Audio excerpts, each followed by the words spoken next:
오늘은 적외선 분광 강도법, 인프라레드 스펙트로스코피의 이론적인 부분에 대해서 말씀드리도록 하겠습니다. 오늘의 학습 목표는 인프라레드 스펙트로스코피의 서론적인 부분, 그리고 IR의 흡수 과정, 분자의 진동, 마지막으로 적외선 분광 강도계의 기기 구성에 대해서 살펴보도록 하겠습니다.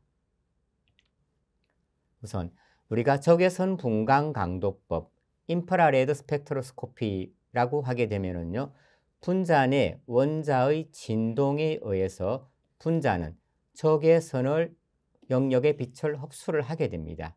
이때 라디에이션 프리퀀시가 분자 내에 있는 진동 프리퀀시하고 일치할 때 그 분자 내 원자는 IR의 영역을 빛을 흡수하게 되는 거죠. 이때 흡수하는 파장은 분자 내 원자 간의 결합에 스페시픽하다라고 할 수가 있습니다. 따라서 원자 결합의 종류라든지 분자 내 작용기, 펑셔널 그룹에 대한 정보를 우리는 적외선 분광 강도법을 통해서 알아낼 수가 있습니다. 적외선 분광 스펙트럼이라고 하게 되면요, 빛의 흡수대를 파수, 웨이브 넘버로 표시를 하고 있습니다. 이때 파수라고 하는 것은 파장의 역수가 되겠고요. 따라서 파수는 에너지와 비례하는 관계에 있습니다.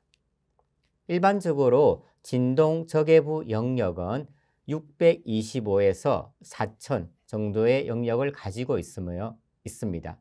또한 이 흡수대의 강도는 투강도, 트랜스미턴스로 표시를 하고 있습니다. 일반적으로 흡수대의 크기는 아주 강한 흡수, 그리고 중간 정도의 흡수, 그리고 약한 흡수와 같이 S, M, W로 표시를 하고 있습니다. 예를 들어서 어떤 한 물질의 IR 스펙트럼을 찍고서 그 결과를 표시하게 되겠는데요. 탄소하고 산소 간의 이중결합, 스트레칭의 경우에는 1765와 1690에서 강한 흡수를 나타내게 되는 것이고요. 또한 탄소 이중결합의 경우에는 1594에서 강한 흡수대를 나타내는 것을 보여주고 있습니다. 아까 제가 이 파수라고 하는 것은 파장의 역수라고 이야기했는데요. 이 파장의 값으로부터 파수를 계산해낼 수가 있습니다. 파장이 2.5 마이크로미터인 경우 파수를 계산을 하게 되면 4000의 값을 가지게 되고요. 그리고 파장이 25 마이크로미터인 경우에 이 파수의 값은 400의 값을 가지게 됩니다. 아래 보이는 IR 스펙트럼은 아스피린의 IR 스펙트럼이 되겠습니다. 이 IR 스펙트럼을 우리가 해석하는 방법은 X축의 경우에는 웨이브 넘버, 파수로 나타내고 있고요. 그리고 이 Y축의 경우에는 퍼센트 투과도, 퍼센트 트랜스미턴스로 표시를 하고 있습니다. 다음은 우리가 어떤 분자 내에 있는 펑셔널 그룹이 어떻게 적외선, 인프라레드를 흡수를 하게 되는지 그 과정에 대해서 한번 살펴보도록 하겠습니다. 우리가 분자의 진동을 한번 생각해 볼 수가 있는데요. 이 분자 내에 있는 공유결합, 모든 영역의 빛을 다 흡수할 수 있는 것은 아니고 본인한테 허락되어진 그와 같은 주파수에서만 진동을 하게 되는데요. 그 진동을 우리는 용수철의 진동으로 우리가 이해를 해볼 수가 있습니다. 이와 같은 용수철이 있을 때 우리가 용수철을 이렇게 압착을 하게 되면은 그 용수철은 밖으로 늘어나려고 하는 성질을 가지게 될 것이고요. 반대로 우리가 늘어놓게 되면은 안쪽으로 압축하고자 하는 성질을 가지게 됩니다. 그렇게 되면서 그 용수철은 바이브레이션, 진동을 하게 되는 거죠. 이와 마찬가지로 두 원자가 결합된 분자의 진동수 또한 우리가 예측이 가능한데요. 예를 들어서 그 파수라고 하는 것은 우리가 4.12 루트의 뮤 프라임의 K로 계산을 해볼 수가 있습니다. 이때 뮤 프라임은 환산 질량을 의미하고 있고요. 뮤 프라임을 계산하는 공식은 결합되어 있는 두 원자의 원자량의 합 분의 두 원자량의 곱으로서 계산을 할 수가 있습니다. 그리고 K는 힘상수로가 되겠습니다. 예를 들어서 탄소와 탄소 이중결합의 진동의 적외선 흡수대를 한번 위의 공식에 의해서 계산을 해볼 수가 있는데요. 탄소 이중결합의 힘상수는 10 곱하기 10의 5성 다인 퍼 센티미터입니다. 우선 환산 질량을 계산을 하여야 하는데요. 탄소니까 탄소의 원자량이 12, 따라서 12 더하기 12 분의 12 곱하기 12를 하게 되면은 환산 질량이 6임을 알 수가 있습니다. 그럼 이때 진동수를 계산을 하게 되면은 4.12 루트 6분의 10 곱하기 10의 5성 이렇게 하게 되면은 1682의 값을 얻어낼 수가 있는데요. 실제 우리가 IR 스펙트로스코피를 가지고서 실제 한번 측정을 하였을 때 그 값이 1650이 나타나게 됩니다. 실제 이론치와 실측치가 거의 차이가 없음을 우리는 알 수가 있습니다. 자, 이 화합물의 구조에 따라서 진동수 또한 변화한다라고 하는데요. 예를 들게 되면은 결합 차수가 증가하게 되면은 예를 들어서 단일 결합, 이중 결합, 삼중 결합에 따라서 그 차수가 증가하게 되면은 힘 상수 또한 증가를 하게 되고 그로 인해서 진동수가 증가를 하게 됩니다. 단일 결합의 경우에는 1200에서 이중 결합의 경우에는 1650에서 삼중 결합의 경우에는 2150으로 그 진동수가 증가하는 것을 우리는 볼 수가 있습니다. 그리고 동일 차수의 경우에도 환산 질량이 증가하게 되면은 진동수가 감소하게 되는데요. 예를 들어서 탄소하고 수소 간의 단일 결합, 탄소 간의 단일 결합, 산소 간의 단일 결합을 비교를 하게 되면은 수소, 탄소, 산소로 감에 따라서 환산 질량 값이 증가를 하게 되고 그 결과 진동수가 3000, 1200, 1100으로 감소를 하게 되는 것을 볼 수가 있습니다. 또한 탄소에 할로겐 원소가 결합되어 있을 때 염소, 브롬, 요오드 순으로 환산 질량이 증가를 하게 되고 그 결과 진동수 또한 800, 550, 500으로 감소를 하게 됩니다. 이와 같은 것을 우리는 무게가 무거워짐에 따라서 진동수가 감소하는 결과를 가져온다라고 해서 헤비 어탐 이펙트라고 이야기를 하고 있습니다.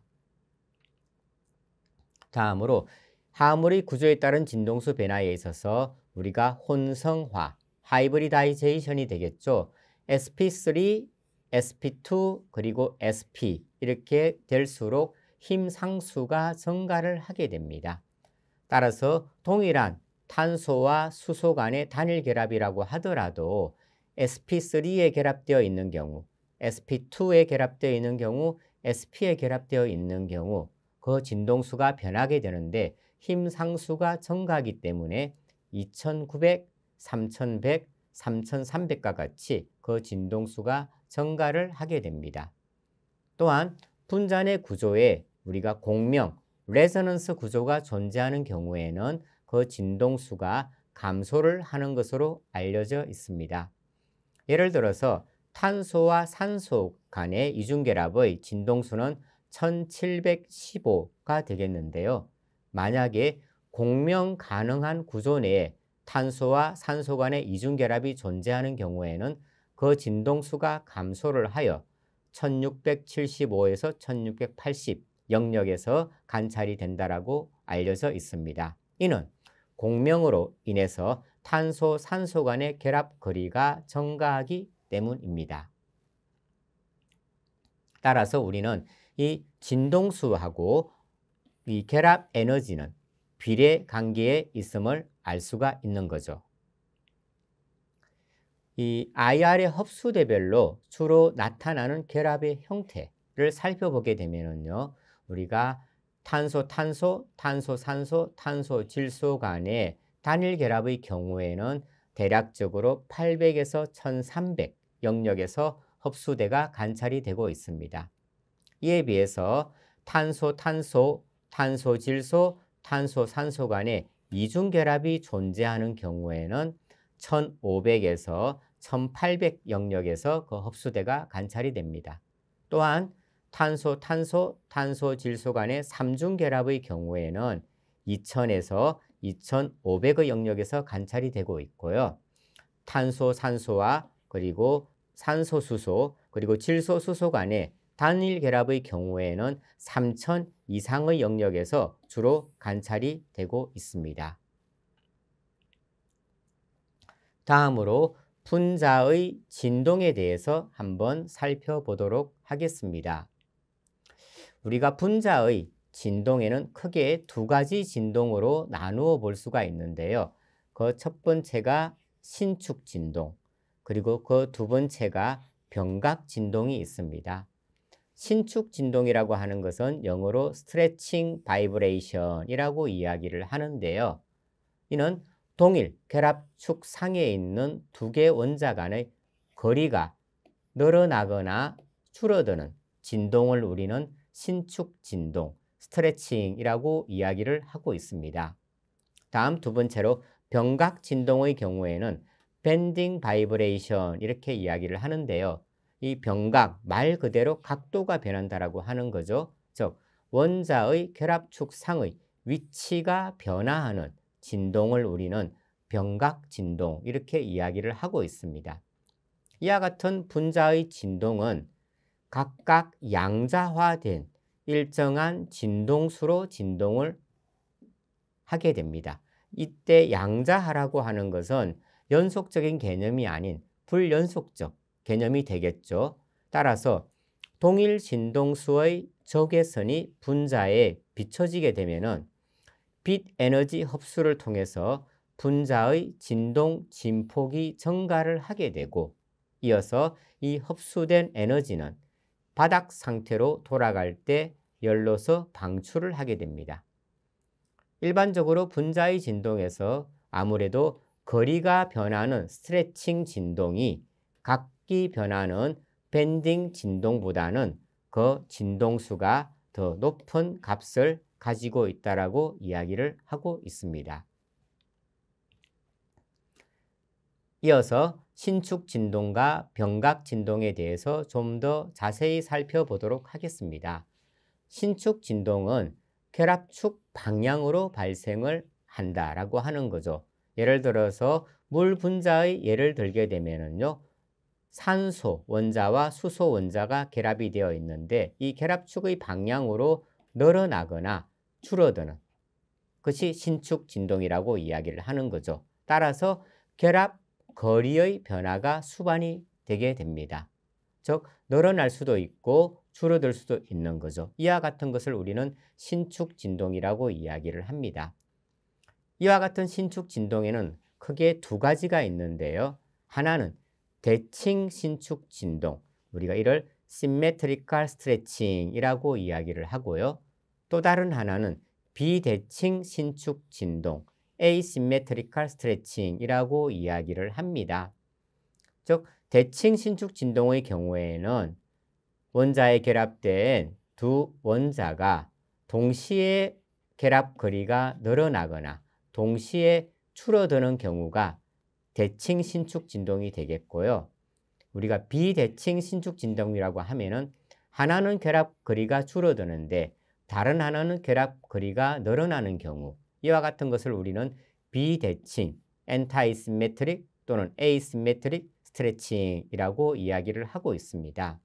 따라서 진동수를 살펴보게 되면은 아무래도 비대칭 신축 진동이 대칭 신축 진동보다는 에너지를 더 많이 필요로 하기 때문에 그때 진동수는 비대칭이 대칭보다는 더 큰 값을 가지게 됩니다. 이어서 병각 진동의 경우에는요. 한 개의 원자에 공통으로 결합된 두 원자의 결합의 각도가 변하는 진동을 우리는 병각 진동이라고 한다라고 이야기를 하였습니다. 병각 진동 또한 여러 가지 종류가 있는데요. 일단은 면 내에서 동일한 어떤 플레인 내에서 각이 변하는 진동을 우리는 면내 병각 진동 또는 영어로 in plane bending이라고 이야기를 하고 있습니다. 이는 동일 평면 내에서 각이 변하는 진동을 이야기하는데요. 이 면내 병각 진동의 경우에도 좌우 헌덤 진동, 락킹이 있고요. 가위질 진동, 시저링이 있습니다. 좌우 헌덤 진동의 경우에는 우리가 자동차에 있는 와이퍼를 생각해 보시면 알 수가 있어요. 자동차에 있는 와이퍼의 경우에는 두 개가 동일 방향으로 갔다가 또 동일 방향으로 움직이는 이와 같은 움직임을 가지고 있는데요. 이와 같은 움직임을 우리는 좌우 헌덤 진동 또는 락킹이라고 이야기를 하고 있습니다. 두 번째, 가위질 진동, 시저링의 경우에는요. 마치 가위와 같이 가위가 이렇게 되어 있으면 안으로 동시에 들어갔다가 또는 동시에 밖으로 나가는 그와 같은 모습을 보이잖아요. 따라서 가위질 진동, 우리가 시저링이라고 이야기를 하고 있게 되는 거죠. 두 번째, 병각 진동의 경우에는 면내뿐만 아니라 이 면을 벗어나서 면외 병각 진동도 존재하고 있는데 이를 우리는 out of plane 밴딩이라고 이야기를 합니다. 약해서 OOP 밴딩이라고 이야기를 하고 있어요. out of plane 밴딩이 되겠죠. 이는 평면을 떠나서 병각이 일어나는 것입니다. 즉 한 평면 내가 아니라 평면의 앞이나 뒤로 움직이는 것을 이야기를 합니다. 여기에는 역시 앞뒤 헌덤 진동, 웨깅이라는 것이 있고요. 꼬임 진동, 트위스팅이라고 하는 것이 있습니다. 웨깅의 경우에는 이 두 가지가 동시에 앞으로 갔다가 동시에 뒤로 가는 경우, 그와 같은 것을 웨깅이라고 이야기를 하고 하나는 앞으로 오는데 다른 하나는 뒤로 가는 진동을 우리는 트위스팅이라고 이야기를 하고 있습니다. 좀 더 그림을 가지고 설명을 하면은 아마 이해가 좀 더 빠를 것 같습니다. 우리가 in plane bending의 경우에는 시저링과 그리고 락킹이 있다라고 하였습니다. 그죠? 따라서 시저링의 경우에는 마치 과이질처럼 양쪽이 동시에 안으로 들어갔다가 그리고 동시에 밖으로 나가는 진동을 우리는 시저링이라고 이야기를 하고 있고요. 락킹의 경우에는 이 두 개가 같은 방향으로 움직였다가 또 반대 방향으로 같이 움직이는 이와 같은 진동을 우리는 락킹이라고 이야기하고 있습니다. out of plane bending의 경우에는요. 웨깅과 트위스팅으로 우리가 나누어 볼 수 있다라고 이야기를 하였습니다. 웨깅의 경우에는 동일한 평면 내에서 이 두 개가 동시에 앞으로 왔다가 동시에 뒤로 나가는 진동을 웨깅이라고 이야기를 하고요. 트위스팅은 하나는 앞으로 나오고 하나는 뒤로 나가는 서로 엇갈려서 진동하는 것을 우리는 트위스팅이라고 이야기하고 있습니다. 또한 이와 같은 분자의 진동에는 기본적인 바이브레이션 모드, 펀다멘탈 바이브레이션 모드가 있다라고 이야기를 합니다. 이 모드를 계산하는 공식은 그 분자가 비직선형일 경우 그리고 직선형일 경우 나누어서 살펴볼 수가 있는데 비직선형 분자의 경우에는 3n-6개의 바이브레이션 모드를 가지게 되고요. 직선형 분자의 경우에는 3n-5개의 바이브레이션 모드를 가지게 됩니다. 한번 예를 들어서 설명을 해보도록 하겠습니다. 일산화탄소는 가장 대표적인 직선형을 가진 이원자 분자가 되겠죠.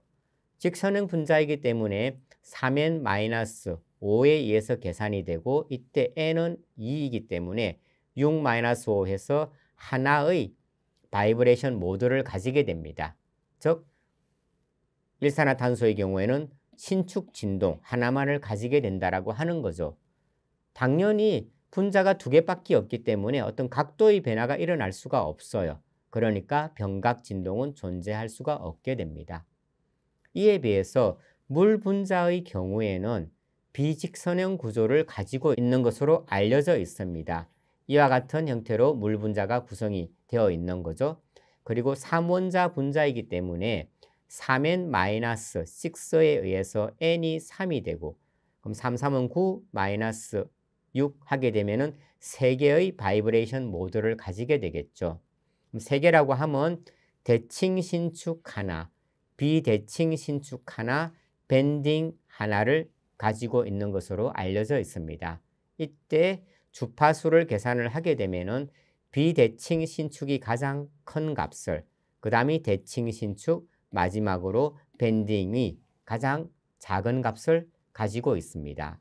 이산화탄소에 대해서 설명을 드리도록 하겠습니다.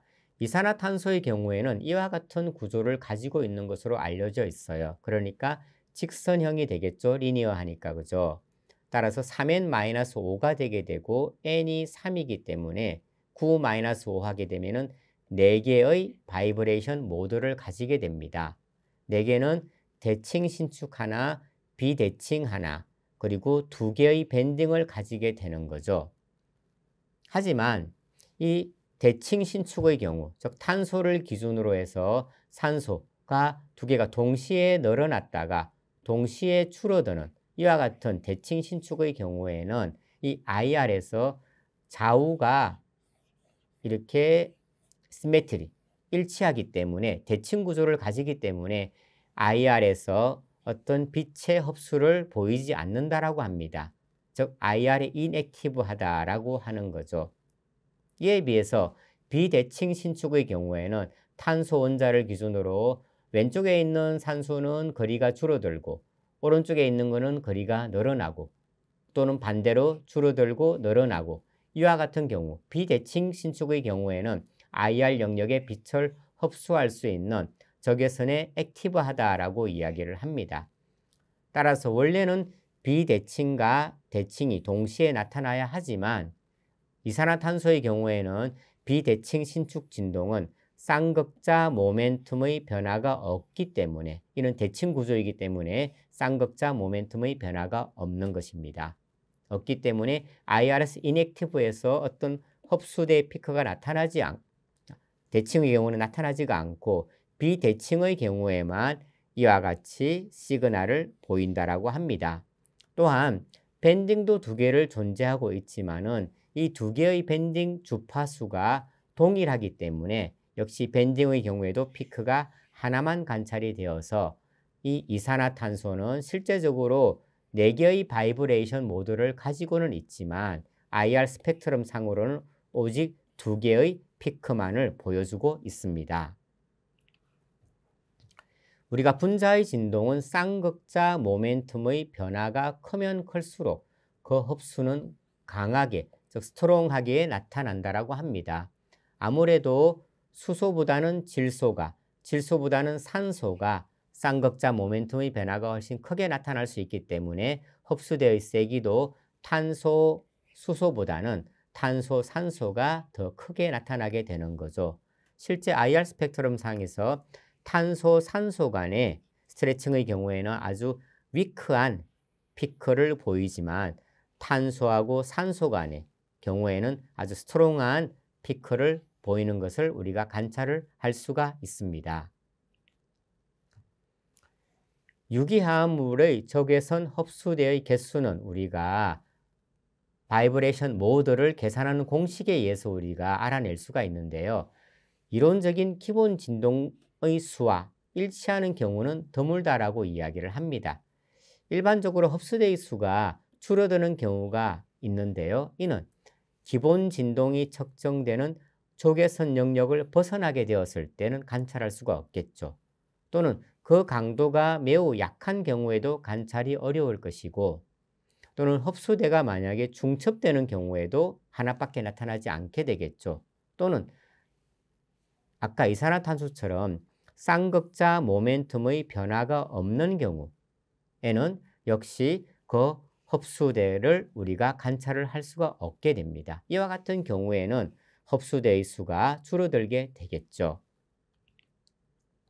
반대로 증가하는 경우도 있는데요. 기본 진동수의 2배가 되는 곳에서도 역시 IR 흡수 밴드를 관찰할 수가 있습니다. 이런 경우를 우리는 배진동 또는 오브톤 이펙트라고 이야기를 합니다. 또는 두 개의 흡수대가 서로 작용하여 서로 조합에 의해서 또는 합 또는 차에 의해서 밴드가 나타내는데 이와 같은 경우를 컨비네이션 밴드라고 이야기를 합니다. 또는 분잔의 대칭인 두 개의 결합이 가까이 위치해 있는 경우 서로 짝지음에 의해서 어떤 밴드가 나타날 수 있다라고 이야기를 하고 있습니다. 적외선 스펙트럼이 넓은 흡수대를 보이는 경우 적외선 스펙트럼은 이와 같이 샤프하게 나타나지 않고 일반적으로는 이와 같이 브로드하게 관찰이 되는데요. 그 이유는 로테이셔널 커플링이 역시 존재하기 때문이다라고 이야기를 합니다. 우리가 IR에 액티브하다 또는 IR에 인액티브하다라고 했을 때 IR에 액티브하기 위해서는 극성 결합, 폴란 본드로 되어 있어야 되고요. 이때 진동시 다이폴 모멘트의 변화가 수반이 되는 경우 IR에 액티브하다라고 이야기를 합니다. 우리가 대칭의 구조를 가지고 있는 난폴라한 결합의 경우에는 전혀 흡수를 나타내지 않거나 또는 약하게 나타나는 경우가 많다라고 합니다. 우리가 메탄가스라든지 벤젠의 경우에는 그 구조적으로 대칭성이 많이 가지게 돼요. 그죠? 그렇기 때문에 실제 예상되는 수만큼의 피크가 관찰되지 않는다라고 합니다. 즉 대칭성이 많기 때문에 IR의 인액티브한 다이폴 모멘트의 변화가 수반되지 않는 그와 같은 진동이 많이 일어난다라고 하는 거죠. 마지막으로 적외선 분광 강도계에 대해서 살펴보도록 하겠습니다. 적외선 분광 강도계의 구조를 보게 되면은요, 당연히 분광이기 때문에 빛이 있어야 됩니다. 그래서 라이트 소스가 있고요. 이 라이트 소스를 시료하고 대조 시료에 동시에 보내기 위해서 겹빛살 형태의 적외선 분광 강도계를 일반적으로 많이 사용을 하고 있습니다. 이후 시료에서 통과나오는 빛을 파장 선택기를 통해서 검출을 하고 신호를 정폭하여 최종적으로 IR 스펙트럼을 얻어내게 됩니다.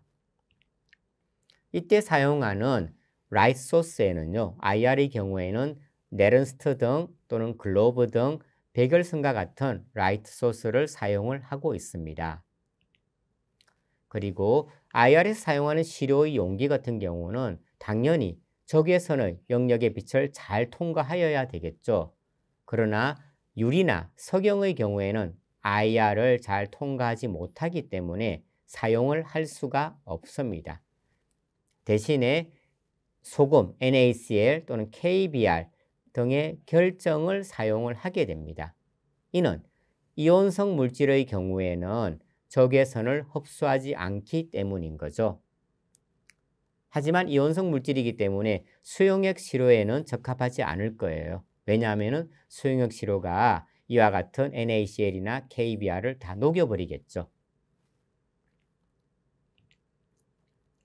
그리고 파장 선택기에는 프리즘을 사용할 수도 있지만은 일반적으로 그레이팅이라고 하는 해절발을 많이 사용을 하고 있습니다.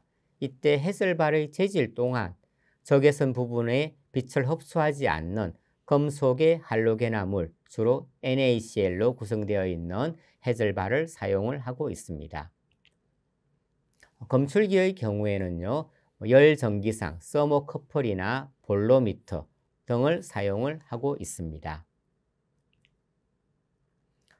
적외선 분광 강도계의 특징으로는요, 펑셔널 발색단, 색깔을 흡수하지 않아도 된다라고 하는 거죠. 필요로 하지 않고요. 펑셔널 그룹, 간능기를 가지고 있으면은 그 간능기를 알아낼 수 있는 특징을 가지고 있습니다. 고도의 선택성을 가지고 있고요.